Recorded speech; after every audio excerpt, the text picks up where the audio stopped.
Good morning, sir. Good morning. Sit down. Sit down. Thank you, Rishabh. sir. Sit down. You are very tall and your name is also very interesting.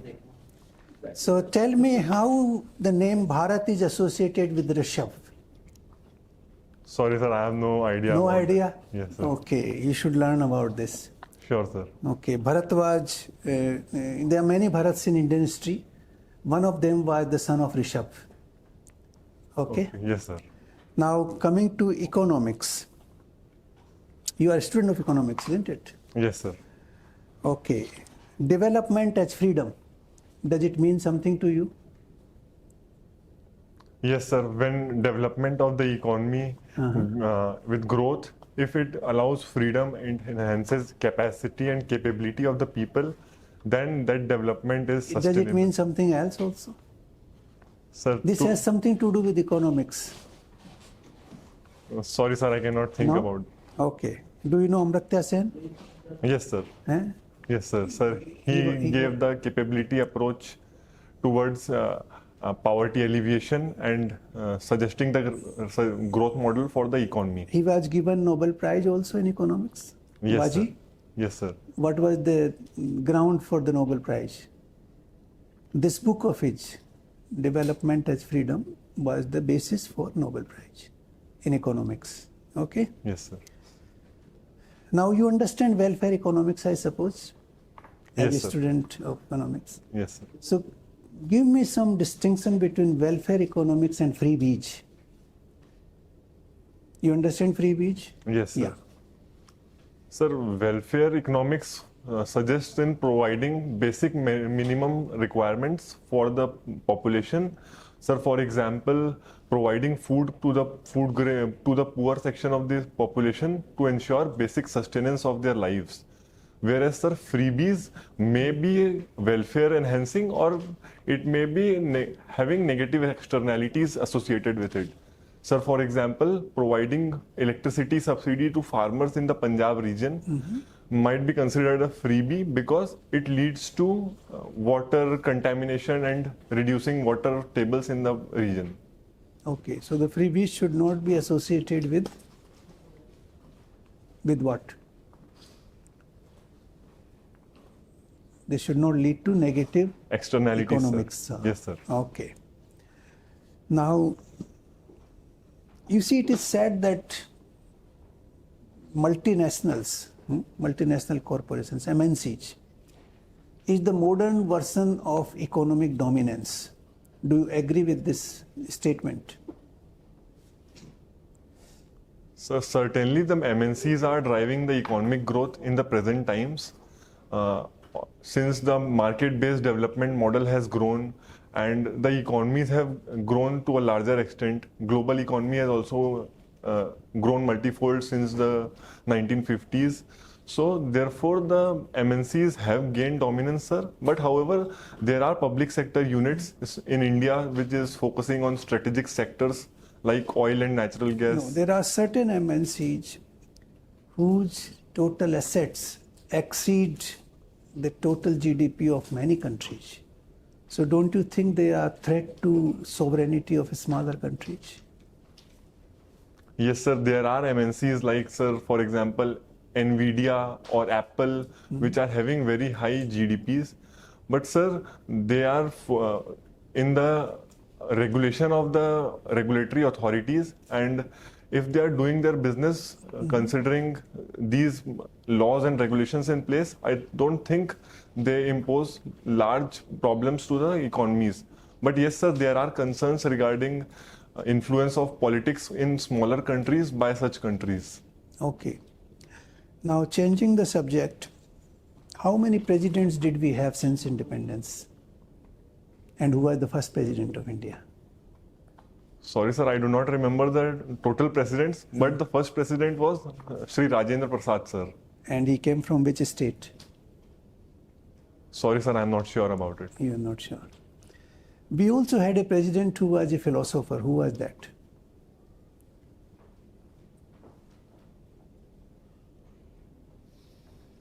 Sorry, sir, I cannot think. Okay, my last question to you is, explain me the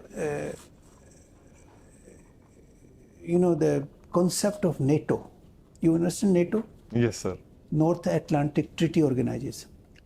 Explain me this basic concept, what it is. Sir, NATO is a collective security organization dominated by the Western powers like USA, France, UK.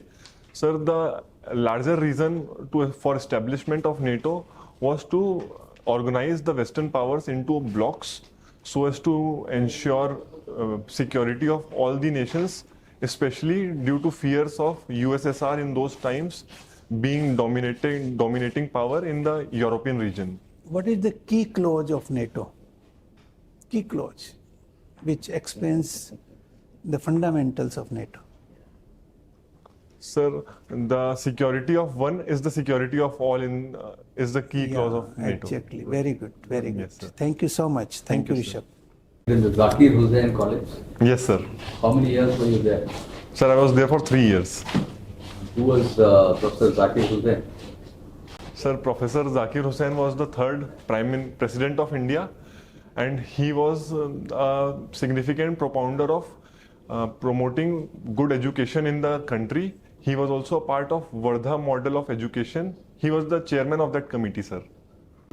And are you aware that he is from a place called Hyderabad, close to Raipur? Yes, sir, I am aware about that, sir. Because originally they were from Uttar Pradesh. Can you tell me the place in Uttar Pradesh from where he comes? Sorry, sir, I am not sure about it. Let me ask you something about the teachings of Jainism. Tell me 3 important teachings of Jainism. Sir, the most important is that ahimsa, sir. Everything according to Jainism has a soul. Sir, for example, the table. I can understand. Yeah. Go Yes, on to sir. the next. So secondly, the philosophy of Anekantvad. That is, for everything there can be multiple reasons associated. There can be multiple thought process, perspectives to a particular thing, sir. That's not very clear. Sir, for example, if we see an elephant, sir, for one person who is standing in front of the elephant, it may be associated by the long trunk of the elephant. Right. Go on to the next one. Sir, the third one is about minimalism. Sir, Jainism propounds that individuals should have minimalistic approach towards life so as to ensure the ideas of ahimsa, sir, so that we do not cause harm to souls. Tell me one similarity between Jainism and Buddhism and one major difference between the two. Sir, the major similarity is that both believed in the idea of truth and non-violence. And sir, the major difference is that Jainism believes in the philosophy of soul and Buddhism is based on soulless philosophy. Are you comfortable with economics or are you comfortable with current affairs? Which area do I ask you questions? Sir, if I had to choose one, I would choose economics. What was the book written by Keynes? Sorry, sir, I don't remember the name of the book. At least explain to me Keynesian economics. Sir, Keynesian economics deals with the idea of demand side interventions for the growth of the economy, sir. It believes in the philosophy of animal spirits, of bulls and bears, in which the speculative demand and sentiments of the consumers drives the growth momentum. It believes in the idea of government interventions that leads to increasing income in the economy. Do you think it was followed in India during times of COVID? Sir, to some extent, India did follow Keynesian economics. Sir, for example, India provided money to the women of the country to ensure basic sustenance. Sir, India also provided for Manrega boost. Has been there for ages. Sir, Manrega was provided a significant boost during the COVID period to provide support to the migrant laborers. This provided boosted demand in the economy. How? It's not a new scheme. Was there a special scheme designed for COVID?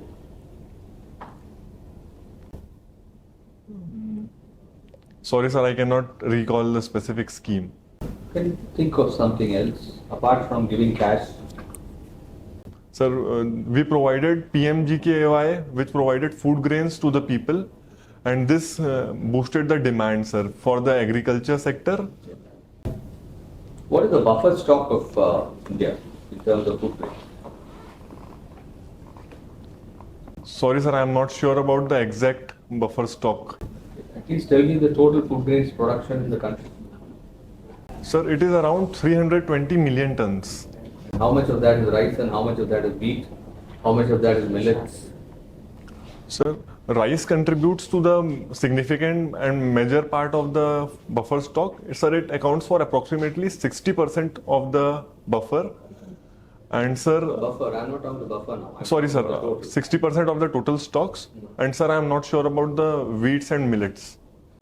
Okay. Yesterday, the cabinet has given approval for a new scheme called Pradhan Mantri Surya Grah Muft Bijli. What is that scheme? Sir, the scheme provides for subsidy to people to install solar rooftops so as to generate renewable energy in the country. This reduces the cost of energy for the people and enhances the renewable energy basket of India, creating positive externalities, sir. No, but you haven't answered the second part of it, Muft Bijli. Yes, sir. Since the input used in this scheme is the solar energy, which is free for the people, hence they do not have to pay the cost of conventional energy sources, and this provides for free energy in that sense, sir. Up to how many units? Sir, the government claims it to be 300 units per month. One last question. What is IBCA? Sir, IBCA is the Insolvency and Bankruptcy Code. And what is the A for? Sir, Act. No, it's a code, so it can't be IBCA. That's not how it's known. It's known as IBC. Okay, this is IBCA, which was approved yesterday by the cabinet. Sorry, sir, I have not read about it. The International Big Cat Alliance. Very good morning. Good morning, sir. So let me ask you certain questions about economics and relating to contemporary issues. Yes, sir. So if Hayek, have you heard of Friedrich Hayek? Yes, sir. Yes. What he would have said about MSP? Sir, MSP provides food security to the people, and it provides basic essential living to the farmers in case of distress, sir. And since it incentivizes the farmers to grow food grains, it helps in the food security of the country as well, sir. What is Friedrich Hayek's contribution to economics? He got Nobel Prize as well, right? Sorry, sir, I have not read about him in much detail. Okay. Prices are like in neural signals, just like neural signals for the body. Prices are like such kind of signals to the market. How do you explain this statement? Sir, if we consider an example, for example, the price of onions. If the prices of onions are high in the market, it will signal the farmers to produce more of onion, and thus in the long run we will have higher production of onions and it will lead to stabilization of price. So basically, sir, price signaling incentivizes the producers as well as consumers to make their consumption decisions and production decisions. Yes. Now, how does MSP, does it distort that information or does it enhance the information? Sir, since MSP has the high prices of food grains like rice and wheat compared to the price of price for distressed conditions, so it leads to, sir, distortion of prices to some extent, as high MSP induces the farmers to grow more of wheat and rice, which increases their availability in the market, and as the market availability increases, we expect the prices to fall, but it does not fall in the market, sir. So can you draw some parallels of the 1960s and current period with respect to public debt? Sir, I am not sure about the public debt during 1960s, but at the present time it is around 82% of GDP, sir. I'm not about India, generally most of the economies. Sir, generally speaking, sir, the public debt of countries has increased for many countries like Japan, USA over the years, sir. But I'm not very sure about the exact details. So, Reagan and Thatcher, Ronald Reagan and Thatcher. Yes, sir. So, post then, when they introduced this neoliberal approach, what led this public debt to once again rise up in the last 30 years? Sorry, sir, I'm not able to recall that part. So, is India's public debt sustainable? Yes, sir, India's public debt is sustainable. Our public debt as proportion of GDP has been falling since last 2-3 years, and since we are growing in terms of GDP at a fast pace, and along with that we are focusing on fiscal consolidation. So this allows our debt to be sustainable, sir. What's Pakistan's debt, public debt? Sorry, sir, I am not aware about that. So, it's 70% of GDP. Yes. Somewhere around. Why that is unsustainable and this is sustainable? Sir, India's microeconomic credentials are much more robust than the Pakistan's microeconomic credentials. Our forex reserves are much more stable, and sir, we have long-term debts which are to be repaid. The component of short-term debts are lesser than that of Pakistan, sir. Okay. So one last question. WTO, what is happening now? Sir, 13th Ministerial Conference is going on in WTO, and sir, there have been talks regarding investment facilitation, concerns regarding fishery subsidies, e-commerce tariffs, and many more, sir. There is talk about public hoardings, ration, public food distribution. Yes, sir. Sir, India is raising the voice regarding permanent resolution of the problem of MSP, which WTO calls it as a price distortionary scheme. Is there any temporary resolution? Yes, sir. In the Bali summit, we have got permanent infinite peace clause, which allows us to procure MSP for food security reasons. Rishabh, you had a breakfast? Yes, sir. Yeah, what was there for breakfast today? Sir, I had poha and milk. Milk. Okay, you just had plain milk or you had milk with Bournvita or Horlicks to do good to your energy? Sir, I have plain milk without sugar. Okay, so let me take you away from economics and bring you to your world of comfort. And there's nothing more comfortable than hobbies.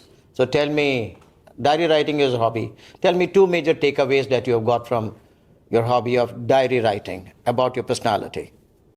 Sir, the first takeaway would be that it helped me understand that I am how I can become more extrovert and talk with people. Since I was an introvert person before I started writing diary, after that I have made much more friends.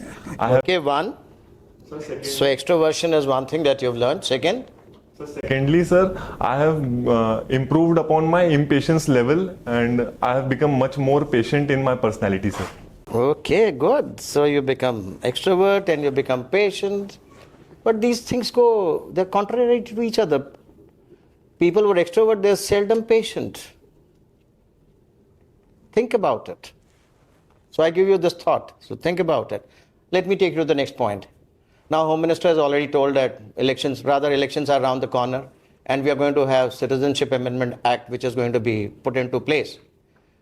After having seen the riots in 2019-20, and he calls you, कि ऋषभ, आओ बेटा, जरा बताओ, क्या amendment करें Citizenship Amendment Act में, ताकि इस बार पंगा नहीं हो. So what will be your take? What amendment will you suggest?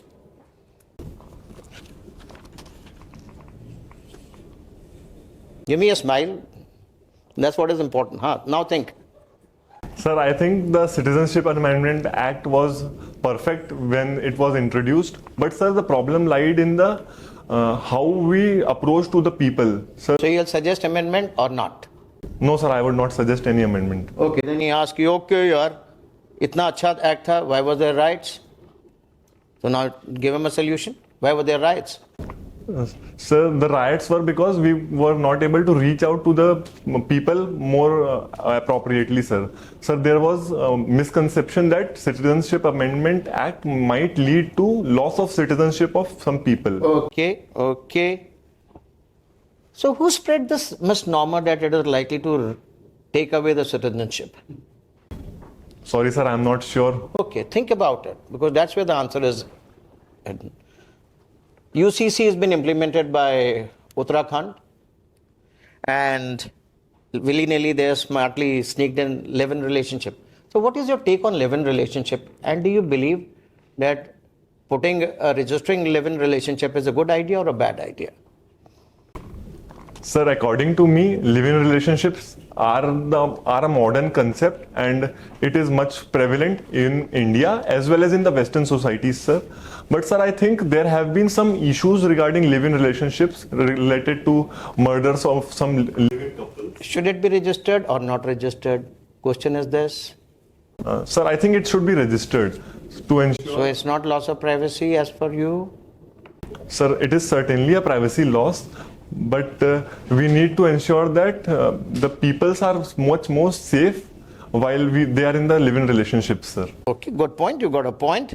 And you made a definite mention that it is live-in relationship is increasing in India. Do you have any percentage as to how much is the live-in relationship?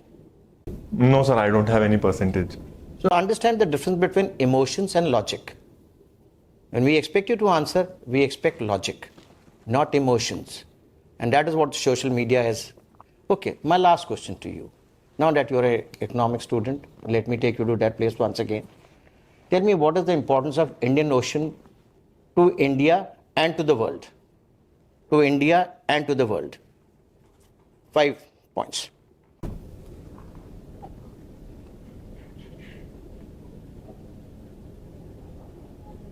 Sir, it is a place through which large proportion of trade passes for India as well as through the world. Economy, 1. Sir, secondly, there is large resources of polymetallic nodules in the Indian Ocean region. Sir, thirdly, there are presence of various islands which are strategically located. For example, sir, Security? Yes, sir, security perspective. Sir, countering China's... Security? Yes, sir.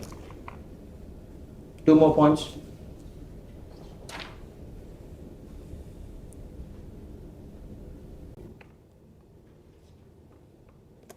Okay, thank you. I enjoyed. Think of climate change, think of cultural. Understand these aspects. The endeavor should be to see things holistically. Thank you. I enjoyed interacting with you. Russia feels that it is isolated. EU one side, US one side, and a lot of all international politics is making it isolated. Sanctions are there, so many problems. So President Putin says that nuclear option is a possibility. What do you say? How do we avoid nuclear escalation or nuclear warfare? Sir, threat of a nuclear weapon use is a very serious and dangerous thing in the global geopolitics, sir. And sir, I think these issues should not have been there at the first place. And in order to counter these issues, I think we should get on the table, talk about dialogue and diplomacy to resolve the issues multilaterally. Russia is ready for dialogue, but USA is bent on giving more funds to Ukraine. European Union is bent on giving more funds to Ukraine. How ceasefire can be there? How diplomatic solution can be there? Sir, it is unfortunate that the Western powers are providing aid and providing military support while Russia is ready to talk. Sir, they should be having the notion that it is the peace for which they are driving their geopolitics. Okay, one economic question in between. Russia, in spite of all sanctions, isolation, its economy is booming. What is the secret of it? Sir, firstly, the support from China, which is Okay. Anything else? secondly the trade based on ruble and other currencies. De-dollarization. Yes, sir. And who else is helping Russia to get out of financial debt and how to manage these financial issue? Sir, even India is helping Russia. Okay. Now, you take the inference. You give me. I will give you an instance. A missile is targeted Ukraine. It was from Russia, manufactured from the missile is from North Korea. 75% is manufactured from USA companies, from different US companies. What are the inferences we can take from here? So the first inference would be that North Korea is supplying arms and ammunition to Russia. Yes. Sir, secondly, the more important inference would be that USA, despite the serious war going on and it is taken a side of Ukraine, sir, it is supporting North Korea by some indirect means to wage war against Ukraine itself. So it is developing its own economic interest rather than its strategic interest. You didn't find an economic interest here. Manufacturers of armaments, how do they play in the international politics and warfare? You understand my question? Yes. Sir, it lies in the larger interests of armaments manufacturers to have the war going on, and thus they provide incentives, or for that matter, they Okay, last question on Chota Nagpur. Chota Nagpur is goes on mineral wealth. Why all mineral wealth is focused, concentrated in Chota Nagpur region? Sir, since it lies in the area of Gondwana land, that has been the historic reason for most minerals to be found in Chota Nagpur plateau, sir. All the tribals are also focused there. Why? Sir, tribal population is higher over that region because of forested nature of that place. Okay. Now, in spite of mineral wealth, tribals' income, they are in Sustainable Development Goal 1 and 2, hunger and poverty. How do we take them out of below poverty line?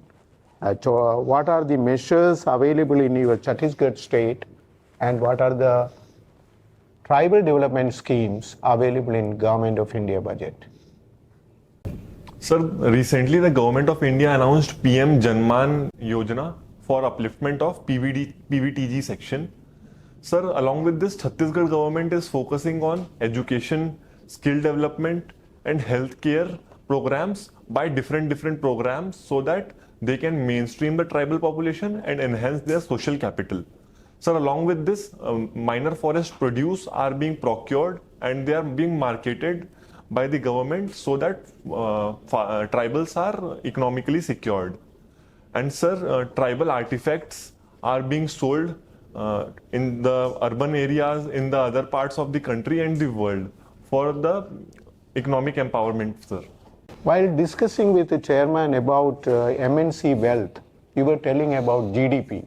MNC's market share, it is more than 3 trillion and all, Apple. It is never said gross domestic product. Whose domestic product it is? It is market share.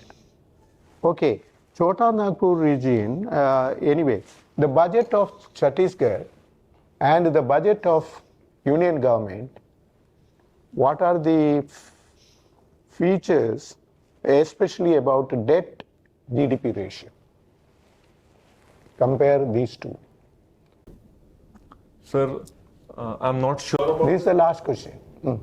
Sir, I'm not sure about the debt to GDP ratio of Chhattisgarh, but sir, Government of India is focusing on reduction of debt to GDP ratio by reducing the fiscal deficits in a sustained manner. Which law mandates Government of India to be within the budget, within the GDP ratio?